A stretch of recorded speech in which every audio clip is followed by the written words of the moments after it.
আসসালামু আলাইকুম। এটা হচ্ছে FZ version 3 fuel pump motor chamber. এই যে ফিল্টারটার কি অবস্থা দেখেন, একদম ময়লাতে ভরে গেছে। ট্যাঙ্কির ভিতরেও কিছুটা ময়লা আছে, যেহেতু তেলের অবস্থা এখনকার জানেনি কীরকম। আর এটা হচ্ছে এফজেড 3 ভার্সন মোটরসাইকেলটা।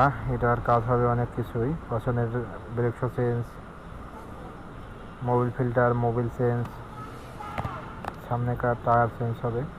ভিতরের কি অবস্থা ময়লাতে দেখেন।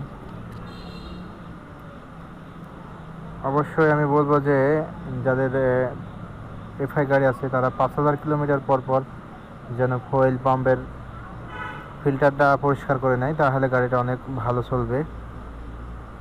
অবশ্যই ভিডিও